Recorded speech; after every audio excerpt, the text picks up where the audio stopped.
বিধানসভা নির্বাচনের আগে চুঁচুড়া বিজেপিতে ধস, পদ্ম শিবিরের ৭০ কর্মী যোগ দিলেন তৃণমূলে।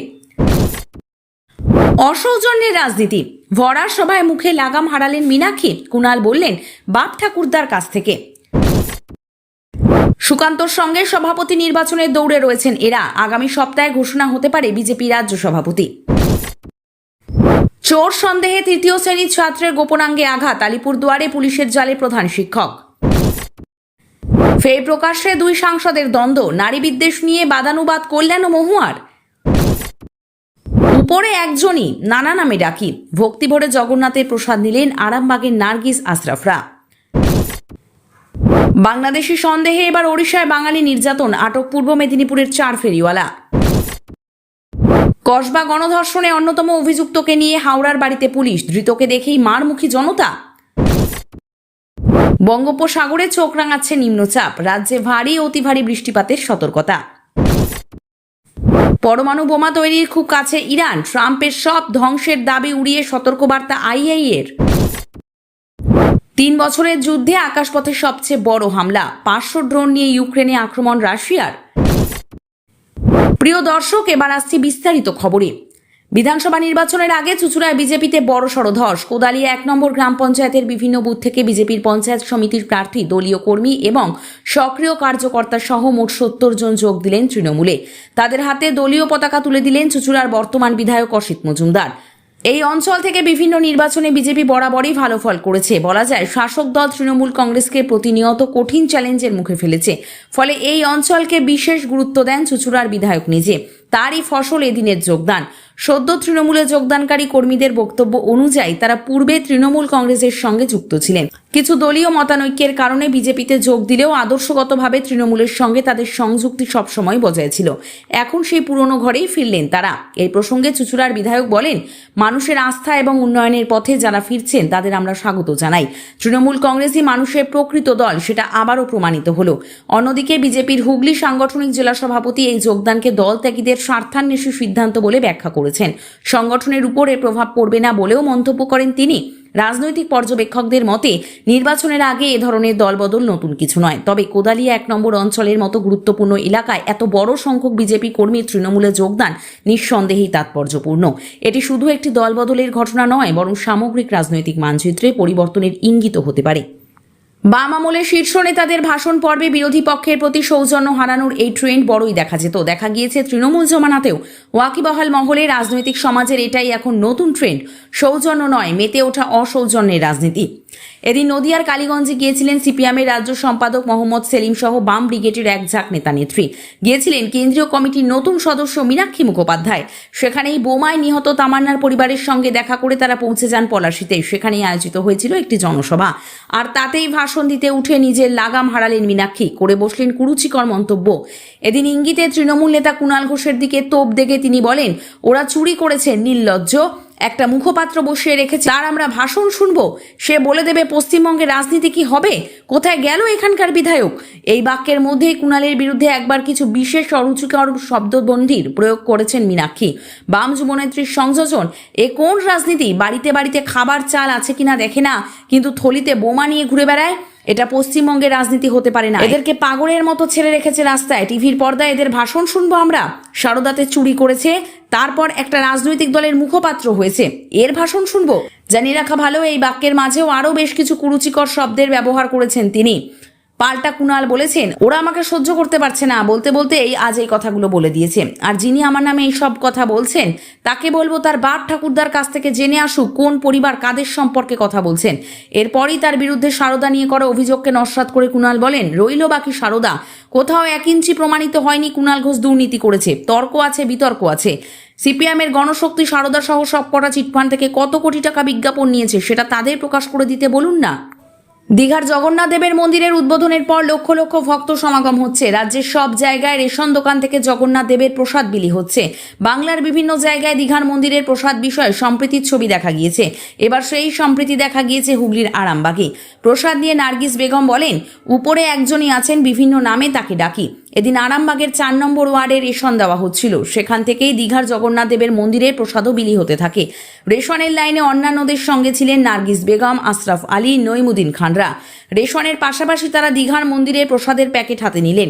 পরিবারের সকলের জন্য সেই প্রসাদ নিয়ে যাওয়া হলো বাড়িতে। প্রসাদের প্যাকেট হাতে নিয়ে নার্গিস জানান, বাড়িতে স্বামী, 2 সন্তান ও শাশুড়ি আছেন। আগেই তারা শুনেছিলেন রেশন থেকে দীঘার মন্দিরের প্রসাদ বিলি করা হচ্ছে। এদিন সেই প্রসাদই তিনি নিলেন। প্রসাদ হাতে পেয়ে হাসি মুখে ভালো লাগার কথা জানালেন নার্গিস। তিনি বলেন, উপরে একজনই আছেন, বিভিন্ন নামে তাকে ডাকি, অন্যেরা কি করছে বলতে পারবো না।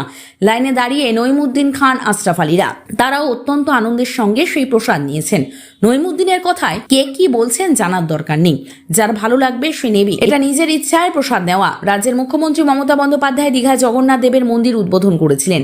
রথযাত্রার সূচনাও তিনি করেন। বিরোধী রাজনৈতিক শিবির থেকে একাধিক তির্যক মন্তব্য করা হচ্ছে, সেসব নিয়ে রাজনৈতিক মহলে চর্চাও চলছে। রেশন ডিলার অমরনাথ সাহা, শান্তিনাথ সাহা বলেন, রেশনে যেভাবে মানুষ পরিষেবা পান সেভাবেই প্রসাদ বিতরণ হচ্ছে। হিন্দু অহিন্দু সকলেই আসছেন। আরামবাগ পৌরসভার ভাইস চেয়ারম্যান মমতা মুখোপাধ্যায় বলেন, রাজ্যের মুখ্যমন্ত্রী মমতা বন্দ্যোপাধ্যায় সম্প্রীতির বার্তা দিয়েছেন। বিরোধী রাজনৈতিক দলের সাম্প্রদায়িক উস্কানি ব্যর্থ হয়েছে। দীঘার মন্দিরের উদ্বোধন ও প্রসাদ বিতরণের মাধ্যমে রাজ্যের মানুষ খুশি। মহারাষ্ট্র, দিল্লির পর এবার পড়শি রাজ্য ওড়িশা। বাংলায় কথা বলার জন্য বাংলা বাসিন্দাদের দাগিয়ে দেওয়া হলো বাংলাদেশি নামে। শুধু তাই নয়, বাংলাদেশি সন্দেহে আটকে রাখা হয়েছে বাংলার 4 জনকে। ঘটনা জানাজানি হতেই তাদের পরিবারের সদস্যদের মধ্যে আতঙ্ক ছড়িয়েছে। আসল পরিচয়পত্র থাকলেও সেসব ওড়িশা পুলিশ কানে তোলেনি বলেই অভিযোগ। ওই 4 জন পূর্ব মেদিনীপুরের ভগবানপুরের বাসিন্দা। পূর্ব মেদিনীপুরের জেলাশাসক জানান, তাদের ছাড়িয়ে আনার প্রক্রিয়া চলছে। ভগবানপুর থানার কোটবাড়ের বাসিন্দা শেখ সপু, তার 2 ছেলে শেখ শাহেন, শেখ সাবুল ও প্রতিবেশী মতিবুল মোহাম্মদ। পড়শি রাজ্য ওড়িশায় তারা স্টিলের বাসনপত্র ফেরি করেন। সে কারণেই কটকে নিশ্চিন্তা কুইলির শুকরপাড়া এলাকায় ঘর ভাড়া নিয়ে থাকেন তারা। কাজের সূত্রে তারা বিভিন্ন এলাকায় ঘুরে বেড়ান। নিজেদের মধ্যে বাংলাতেই তারা কথা বলেন। গত 24শে জুন রাত 12টা নাগাদ পুলিশ ওই ভাড়া বাড়িতে হানা দেয়। বাংলার বাসিন্দারা সঙ্গে থাকা পরিচয়পত্র নিশ্চিন্তা কুইলি থানার তদন্তকারীদের দেখান। তারা পূর্ব মেদিনীপুরের বাসিন্দা, সেই কথাও বলা হয়। অভিযোগ, সেসব কিছুই কানে তোলেননি পুলিশ। বাংলাদেশি সন্দেহে তাদের পাকড়াও করে থানায় নিয়ে যাওয়া হয়। তারপর থেকে তারা আটক হয়ে আছেন বলেই খবর। ওই 4 জনের সঙ্গে সেখানেই থাকতেন কালু শেখ। তিনি দিন কয়েক আগে পূর্ব মেদিনীপুরের বাড়িতে ফিরেছিলেন। ওড়িশা থাকলে তাকেও পাকড়াও করা হতো, এমনটাই মনে করেছেন কালু। ওড়িশা পুলিশের হাতে আটক 4 জন সম্পর্কে কালুর আত্মীয় হয়। তিনি বলেন, বর্তমানে 4 জনকে কটকের 8ঘর এলাকায় ডিটেনশন ক্যাম্পে আটক করে রাখা হয়েছে বলেই আমরা জানতে পেরেছি। এখন আমরা কি করব বুঝতে পারছি না। ওখানকার পুলিশ প্রশাসন আমাদের ভরসা। আটক ওই 4 জনের পরিবারের সদস্যরাও ঘটনায় প্রবল দুশ্চিন্তায় রয়েছেন। পূর্ব মেদিনীপুরে পুলিশ প্রশাসনের সঙ্গে এই বিষয়ে যোগাযোগ করা হয়েছে। পূর্ব মেদিনীপুরের জেলাশাসক পূর্ণেন্দু মাঝি বলেন, ওড়িশার ডেপুটি কমিশনারকে ইনকোয়ারি রিপোর্ট পাঠানো হয়েছে। তাদের ছাড়ার প্রক্রিয়া চলছে। এগ্রায় এসডিপিও দেবী দয়াল কুণ্ডু বলেন, এখনো পর্যন্ত এই ব্যাপারে কোনো অভিযোগ পায়নি। অভিযোগ পেলে ব্যবস্থা নেওয়া হবে। ভগবানপুর 1 নম্বর পঞ্চায়েত সমিতির সভাপতি তৃণমূল নেতা অরূপ সুন্দর পণ্ডা বলেন, বিজেপি শাসিত রাজ্যগুলি বাংলার পরিযায়ী শ্রমিকদের বাংলাদেশি সন্দেহে আটক করে রেখেছে। তাদের কোনো নিরাপত্তা নেই। ওই পরিবারগুলির লোকজন সেখানে উকিল নিয়ে গিয়েছিলেন, কিন্তু সেখানকার জেলা পুলিশ সুপার কোনো কথা বলতেই রাজি হচ্ছেন না। তদন্তের স্বার্থে কসবা গণধর্ষণ কাণ্ডে অন্যতম এক অভিযুক্তকে তার হাওড়ার বাড়িতে নিয়ে গেল কসবা থানার পুলিশ। সেখানেই হুলুস্থুলু কাণ্ড। অভিযুক্তকে নিয়ে আসা হয়েছে জানতে পেরেই তার বাড়ির সামনে ভিড় করে পাড়া প্রতিবেশীরা। পুলিশের গাড়ি থেকে তাকে নামাতেই মারমুখী হয়ে ওঠে উত্তেজিত জনতা। পুলিশ তাদের হটিয়ে তড়িঘড়ি বাড়ির ভিতরে নিয়ে যায়।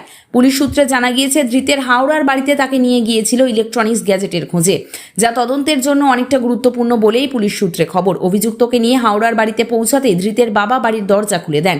অভিযুক্তকে নিয়ে আসা হচ্ছে খবর পেয়েই তার বাড়ির সামনে ভিড় জমাতে থাকে জনতা।